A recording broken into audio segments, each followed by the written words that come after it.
In these next stories, you'll hear about a family that had to lock themselves inside to hide from something that's sadistic and horrifying, and campers that think they're alone until pale claws scratch their tent as they are sleeping, hungry and ready to devour. Then cults chant, hunting anyone foolish enough to pry, and voices echo from the dead, begging to be let in. If you stay long enough, you'll see it too. Things that laugh when you scream, and things that will never let you leave. Welcome to Weird Encounters, a place where the ordinary fades into shadow and the unexplainable comes alive. Don't forget to like, subscribe, and become part of our ever-growing community of the curious.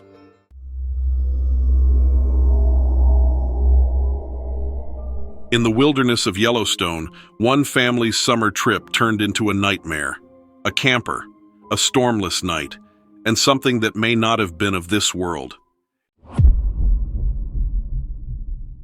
I've gone back and forth about whether to even tell this. People are going to call me crazy, and I would have thought the same thing if I hadn't lived through it, but it happened in Yellowstone just this summer, and I can't keep it inside any longer. My name is Richard Carpenter, born and raised in Pocatello, Idaho. I've spent my life working construction and guiding hunting trips, so I know the outdoors. My wife, Margaret, and I decided to take our daughter, Emily, and my brother, Carl, on a short trip to Yellowstone. Carl had just retired from the railroad, and we thought he could use a quiet vacation. We rented a camper and set up at a small pull-off on the Grand Loop Road, a little way outside the crowded areas. It was supposed to be peaceful. Fishing, a campfire, and family time. That's all. The first 2 days were fine. We hiked around Mammoth Hot Springs, drove through Hayden Valley, watched buffalo grazing close to the road. Nothing strange, nothing off. That third night changed everything. We parked the camper in a little turnout near Norris. There were trees on all sides, but you could still see bits of the sky through them. We ate late, sat by a fire until about 10, then put it out and went inside. I locked the door and thought nothing of it. Around midnight, I woke up. At first, I thought it was one of the elk bugling, but it was too deep, too guttural, almost like something trying to copy an elk but failing. The sound carried from the tree line, then silence, then a scraping sound against the camper. Carl sat up across from me, whispering, "You hear that?" We both stayed still. The scraping came again, slow, deliberate. It wasn't a branch. It moved along the length of the camper, pausing at each window. Emily woke up and started crying. Margaret held her and tried to calm her down, but the sound outside only grew louder, dragging across the aluminum like claws on a chalkboard. Carl mouthed, "Bear?" But I shook my head. I've heard bears. I've dealt with bears raiding camps before. This was no bear. The next sound made my blood freeze. A voice, clear as day. It was my own daughter's voice calling from outside. "Daddy, let me in. Daddy, I'm cold." But Emily was in the camper with us, sobbing in her mother's arms. Carl cursed under his breath. I told everyone not to move, not to make a sound. The fake voice came again, closer. "Daddy, it's me. I'm scared. Please open the door." Then silence. A heavy thud shook the side of the camper. The whole thing rocked on its stabilizers. Whatever was out there, it was big. And it wasn't just curious. It wanted us out. Carl whispered he had his pistol, but I told him to wait. I didn't want bullets flying in the dark when we couldn't see what we were dealing with. The air inside the camper grew stifling. Every one of us held our breath as the thing outside circled again. Finally, it stopped at the door. We heard it breathe. Heavy, labored, almost like steam hissing through a broken pipe. Then came another voice. This time it was Margaret's. "Rich, open up. It's me. Please." But Margaret was right next to me. That's when we smelled it. A thick, metallic stink, like blood and rust mixed together. It seeped through the door cracks and vents until I thought I'd gag. Carl slowly pulled back the curtain on the smallest window and went pale. He whispered, "Christ almighty." I had to look. What I saw still haunts me. It stood half in shadow, half in moonlight. A towering shape, at least 7 or 8 feet tall. Its chest was broad and heaving. Its head, I don't even know how to explain it except to say it looked like a bull's skull fused to a man's body. Huge curling horns caught the moonlight. Its eyes glowed faint red, but it wasn't just eyeshine. They burned like coals. It shifted its weight, the ground crunching under hooves. Yes, hooves. Black and cracked, digging into the dirt. Its arms hung low, ending in claws that gleamed wet. It tilted its head like it was listening to us breathe. Then it leaned forward and whispered, but not in words, in something guttural and low, almost like it was speaking straight into my skull. My ears rang. Margaret covered Emily's ears. Carl clutched the pistol tighter. The thing scraped its claws down the camper door. Slow, testing, almost playful. I felt something then I can't explain. My body wanted to move, to open the door, to step outside. The urge came over me so strong I nearly stood up without thinking. My own hand gripped the latch before Carl grabbed my wrist and yanked me back. "Don't you do it," he hissed. That broke the spell. The thing outside let out a sound, half laugh, half roar, that shook the whole camper. Emily screamed and Margaret sobbed. Carl pointed the pistol at the door like it would do any good. And then the roof dented inward. A massive blow from above. Dust rained down inside. Another blow came, caving the metal inward a good 6 inches. The whole camper groaned like it was going to collapse. I shouted for everyone to get down, crawl under the table, stay low. The blows kept coming. Roof, sides, door, like a hammer striking metal. The smell of blood grew stronger. My head spun. Then, silence. We waited, every second stretching out. When I thought maybe it had gone, the windows went black. Something pressed its face against the glass. Its horns scraped the frame. Those red eyes stared right in at us. It smiled. I swear to God, it smiled. The teeth were too many, too sharp, jutting at odd angles. It pressed its tongue against the glass. The pain fogged. Carl fired then. 3 shots right through the window. The glass shattered outward. The thing staggered back, but only for a second. It bellowed, a roar that shook my insides. Then it charged. The camper rocked violently. Cabinets burst open, plates smashed on the floor. Emily screamed so loud it tore at me. I grabbed Margaret and Emily and shoved them toward the back bunk. Carl kept firing until the pistol clicked empty. The thing struck again, horns ripping into the camper wall. Daylight opened where the siding tore away. Cold night air rushed in with the stink of blood. We had no choice. We had to run. I kicked open the emergency window at the back and shoved Emily through. Margaret followed. Carl climbed after them while I held the little hatchet we used for firewood. My hands shook so bad I nearly dropped it. We hit the ground running, barefoot, half-dressed, crashing through underbrush. Behind us, the camper shrieked as metal tore. The forest swallowed us. Moonlight barely touched the ground. Branches clawed at our skin. Emily tripped twice, but Margaret pulled her up. The sound followed us. Heavy hooves slamming the ground, trees snapping. Its roar carried through the woods. We ran blind until we stumbled onto a service road. By some miracle, a ranger truck came along just then, headlights washing over us. We must have looked insane, bleeding, barefoot, screaming for help. The ranger, his name was Tom, jumped out, pulled us inside, and sped off. He radioed something, but the static was so bad half of it didn't come through. He looked pale as death the whole drive. When we got back to the station, other rangers surrounded us, asking questions, writing things down. Carl swore about what we saw, but the more he talked, the quieter they got. They exchanged looks. Finally, one of them said, "You didn't see anything. You understand? There's nothing out there but wildlife. Maybe a bison spooked you.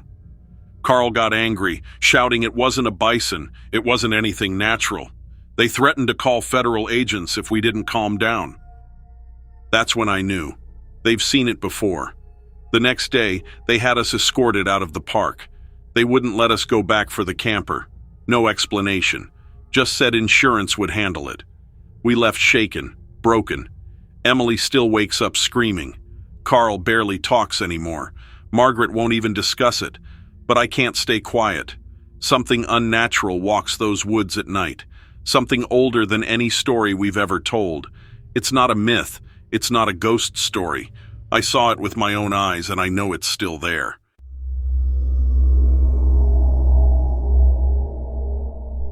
Outside Yosemite, two men's quiet camping trip turned into a fight for survival. Something pale, twisted, and hungry stalked them through the forest. Was this their imagination, or is something really out there? Let me know what you think in the comments section. I don't know if anyone will believe me. Maybe that's for the best. Still, I can't sleep. I can't work. I can't close my eyes without seeing it crouched there in the dark. My name is Dennis Hale, and I was born in Modesto, California. I spent most of my life driving trucks up and down the state, and now that I'm retired, I take short camping trips. It keeps me sane. My cousin Pete, he's 56, a mechanic from Fresno, came along this time. He's a stubborn man, opinionated, but reliable. We decided to camp outside Yosemite Valley, away from the main crowds. We parked at a primitive site near Hetch Hetchy, late September. The air was cooling, nights dropping close to freezing. It was perfect for a quiet 2 days of fishing and cards. The first day was normal. We hiked a short trail, cast a line, cooked trout over a small fire. Pete kept joking about bears and mountain lions. I told him I'd dealt with both before. I wasn't worried. That night, things started. I woke up at around 2 a.m. The fire was out. The tent walls glowed faint from the moon. Pete was snoring. What pulled me out of sleep wasn't noise. It was the silence. The forest had gone dead quiet. Not even crickets. Then I heard a shuffle outside. Not heavy like a bear. Not fast like a coyote. Slow. Dragging. Almost deliberate. I grabbed my flashlight and unzipped the flap just enough to peek. At first I thought someone was out there, crouched low by the edge of the trees. Pale. Naked. Its limbs were bent wrong. Its arms touched the ground, though it wasn't crawling on hands and knees. It was perched, balanced in an unnatural way, long forearms digging into dirt. Its head was cocked sideways, and I swear its eyes reflected back my light like glass. I shut the flap fast. My heart hammered. I told myself it was a trick, maybe a deer half hidden, maybe a branch, anything. I forced myself to breathe. Then I heard it move closer. A scrape, a pop, like joints twisting out of place. I shook Pete awake. Something's outside. He muttered, half asleep, but when he heard the dragging steps too, he froze. Bear? No bear moves like that. The sound circled the tent. We stayed frozen, listening. Dirt shifted inches away from our heads. Finally, it stopped. Pete whispered, "Maybe it's gone." That's when the nylon bowed inward, like fingers pressing through from the outside. 5 indentations slid down the fabric, slow, deliberate. The sound of claws dragging against nylon sent chills up my spine. Pete grabbed his hatchet. I held the flashlight, hands shaking. The pressure left.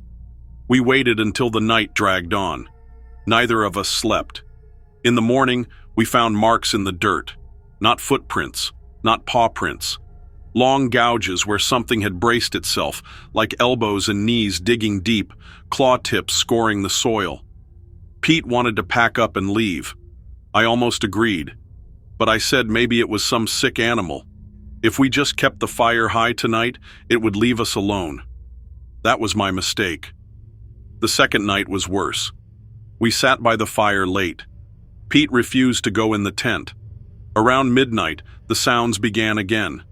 Branches snapping, the dragging shuffle circling the light. I caught a glimpse between trees, pale flesh darting behind a trunk, bent low, watching. Pete cursed, yelling at it, throwing rocks into the dark. That was when it laughed. Not a full laugh, just a broken sound, high-pitched and rattling. Pete froze. His face went white. That ain't no animal. We pulled the lanterns inside the tent, zipped it shut, and sat back to back. I held my knife. Pete clutched his hatchet. At some point, exhaustion got the better of me. I must have dozed. I woke to Pete shaking me hard. "Dennis, wake up!" Something was pushing under the tent wall. A pale hand. Long, too long, each finger tipped with black claws. It pressed into the ground, pulling the whole tent wall down. I stabbed down with the knife. The blade slid through fabric and into flesh. A shriek ripped the night. The hand jerked away, blood splattering. The entire tent shook as something slammed against it from the outside. We scrambled out, grabbing the lantern. What we saw still won't leave my mind. It stood in the firelight, hunched, taller than either of us, but twisted like it had too many joints. Its skin was stretched thin over bones. Its mouth gaped open, too wide, teeth broken and jagged, gums black. Blood dripped from one hand where I'd cut it.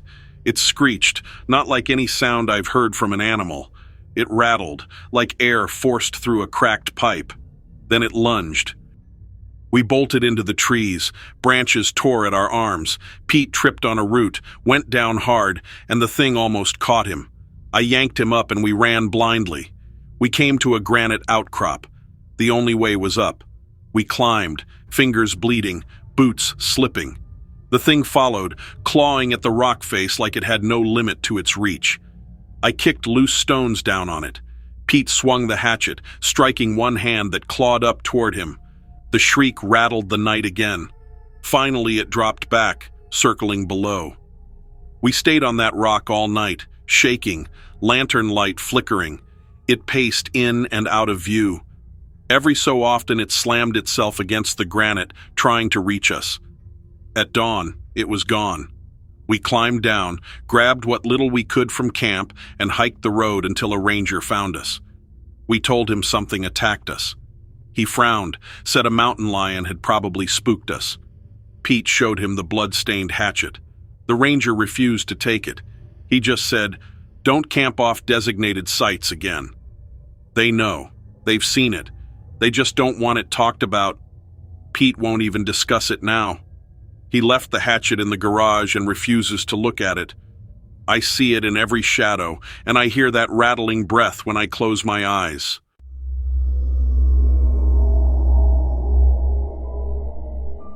Two men stumbled onto a hidden compound in the Mendocino redwoods.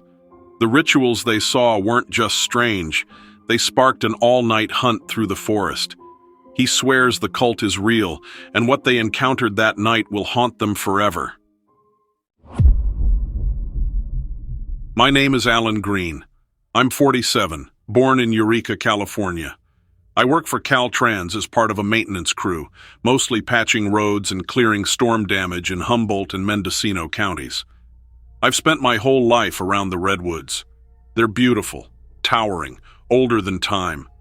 But now, I don't walk into those woods without a weapon, because last September, I was hunted through them.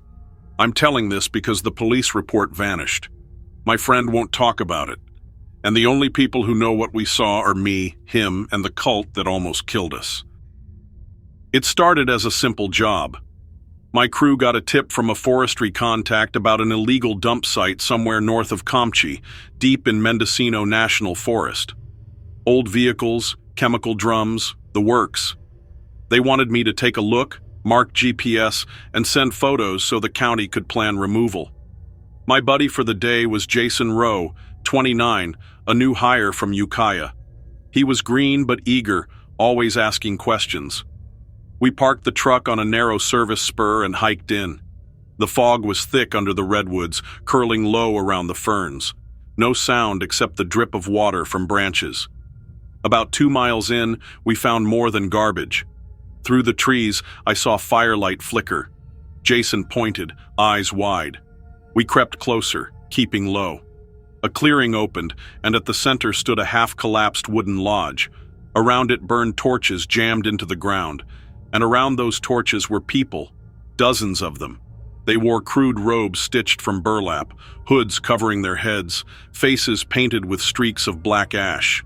Some carried staffs topped with animal skulls. Others clutched blades hammered from scrap metal, jagged and crude.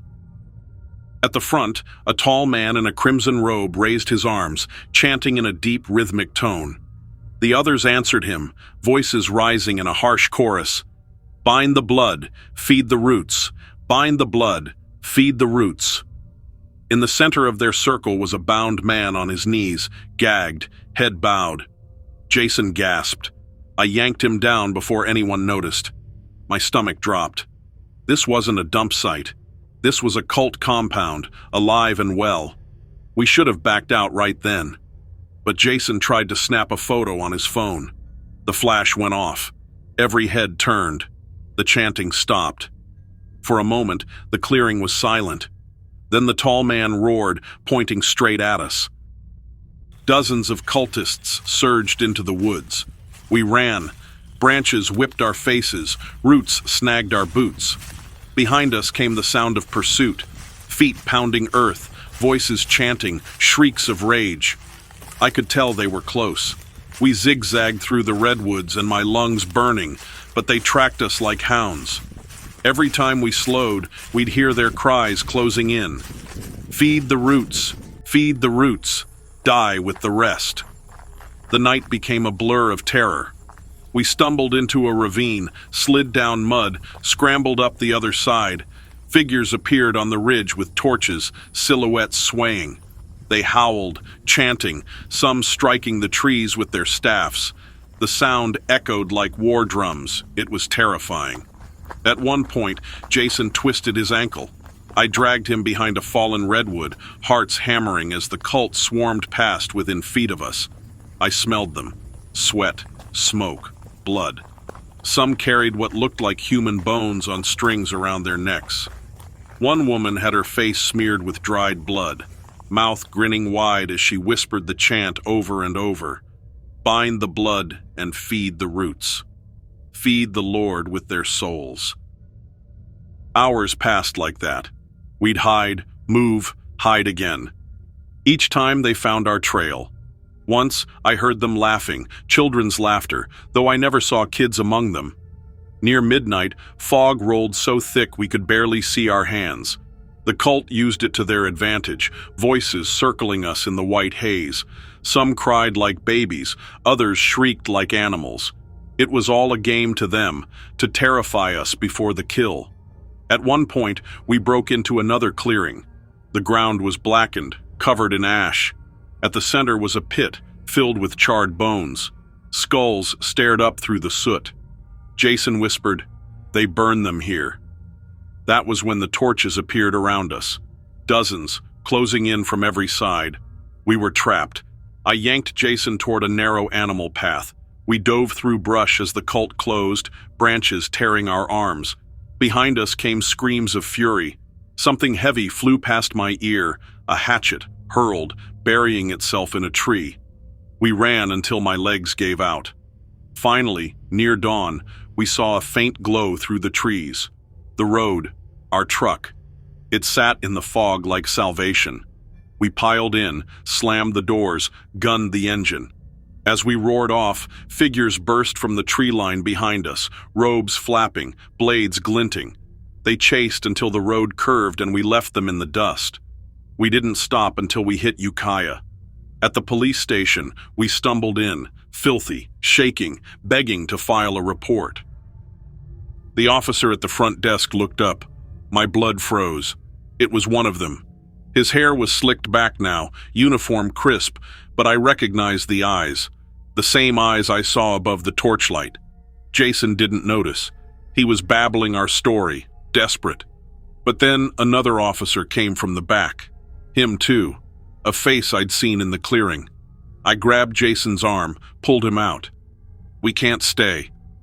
On the street, the air felt colder. The town itself felt wrong. I realized the cult wasn't just in the woods. They had people here, in uniform, in authority. We drove south without looking back. I don't know how far their reach goes. Maybe through the whole county, maybe higher. But if you ever hear chanting in the redwoods, turn around. Don't run deeper. Don't look. We almost didn't make it out alive.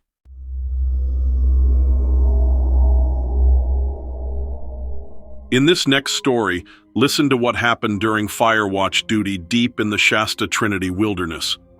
One man came back broken, and the other won't talk. He swears something demonic took hold in that tower, and the cover-up still runs deep. What did the Forest Service experience that day? Let's find out. My name is Bill Haskins. I'm 58 years old, born in Redding, California. Most of my life I worked construction, but after my knees went bad, I took seasonal work with the Forest Service. Nothing heavy. Mostly fire watch shifts at remote towers in the Shasta Trinity National Forest. It's lonely work, but I never minded. I liked the quiet, the distance from people. Or I did, until last summer. I'm writing this because I can't hold it in anymore. People think I had a breakdown, but I know what I saw. What I lived through in that tower wasn't human. The Forest Service has a lookout station near a ridge east of Mount Shasta. Old wood-frame tower, single-room cabin on stilts, windows on all sides. No cell service, just a shortwave radio, a cot, and supplies. I'd been up there dozens of times before. Last July, they assigned me a week-long shift, paired with a young volunteer named Daniel Reeves. He was 26, the son of a local pastor from Weaverville. Good kid. Eager, but a little green. He carried his Bible everywhere, said he liked to read during the quiet hours. We drove in together, parked at the base road, then hiked the last mile. The tower creaked when the wind hit it. Inside, it smelled of pine and old smoke. The first night was uneventful. We logged a couple distant smokes on the horizon, reported them in. Nothing unusual. The second night changed everything. It started with the banging.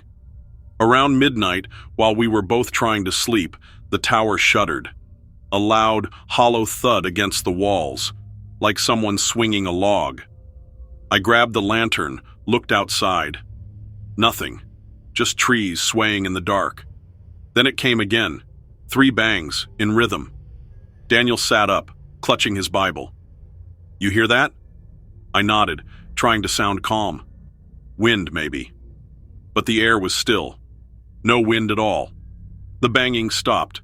Then came scratching, long drags of something sharp across the planks under us. We didn't sleep that night. The next day, we found claw marks on the support beams beneath the tower. Not from a bear. They were too long, too deep. 4 parallel gouges burned black at the edges, like the wood had been scorched. Daniel muttered a prayer under his breath. He said his father once told him about demons that lingered in places where blood was spilled. Old mission lands, battle sites. I told him not to start with that nonsense, but the truth was, my gut agreed.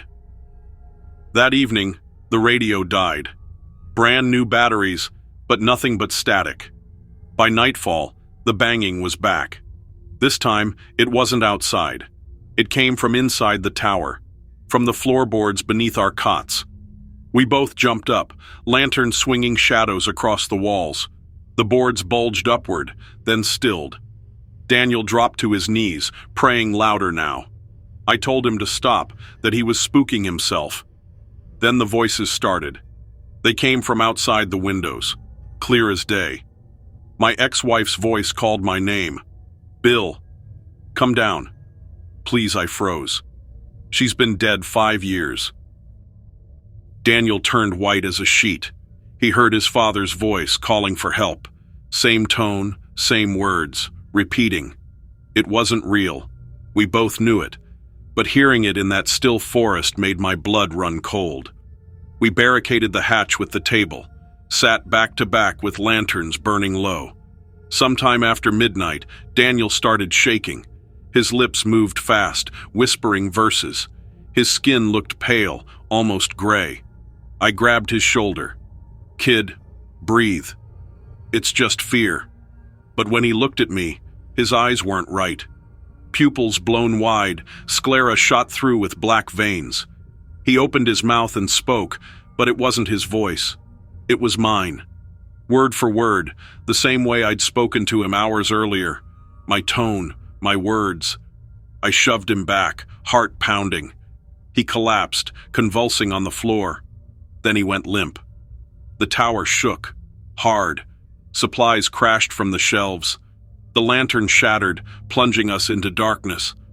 I heard footsteps on the stairs outside, slow, deliberate. Something was climbing. I dragged Daniel onto the cot, grabbed the flare gun from the emergency kit. The hatch banged as something pressed against it. The table jumped with each hit. I fired the flare into the floor. The wood lit in a burst of fire, smoke choking the room. The banging stopped. The footsteps retreated. Daniel gasped awake, eyes clear again. He coughed, dazed, asking what happened. I didn't tell him. By morning, the fire had burned out a patch of floor, but the tower still stood. We packed our gear, ready to hike down. But when we opened the hatch, the stairs were gone. Not broken. Gone. The tower sat on bare posts, no access. 20 feet down to rocks. We were trapped. For 2 days, we rationed supplies, listening to the voices circle at night. They changed, sometimes children laughing, sometimes men screaming, always just outside. On the third night, Daniel lost it. He said we had to let them in, that resisting was worse. He tried to pull the barricade loose. I held him back, shouting. His strength was unnatural, his face twisted, veins bulging black again. He screamed in a voice not his own, deep and guttural. He said, "You belong to us." And then the most evil laugh I have ever heard came out. It was the scariest and strangest thing I have ever encountered. I struck him across the jaw. He dropped unconscious. I felt horrible, but I was freaked out. At dawn, I made the jump. 20 feet, bad knees or not. I hit hard, ankle snapping. Pain flared white, but I crawled until I found the service road. A ranger truck came by hours later. They found Daniel still in the tower, Bible clenched in his hands. He doesn't remember any of it. Says I hallucinated. The report says we lost radio contact, suffered stress from isolation. There was no mention of the claw marks, the voices, the possession, but I know what I saw and I wasn't hallucinating. There is something evil that lives in those woods, and I know this isn't the only place evil lives. I've heard similar reports from other people. Please stay safe out there and trust your instincts. And so, another strange encounter fades away. A trick of the mind, or something far more unsettling. That's for you to decide. Thank you so much for watching my stories. Make sure you hit that like button, subscribe, and turn on notifications. Your support is what keeps this channel going.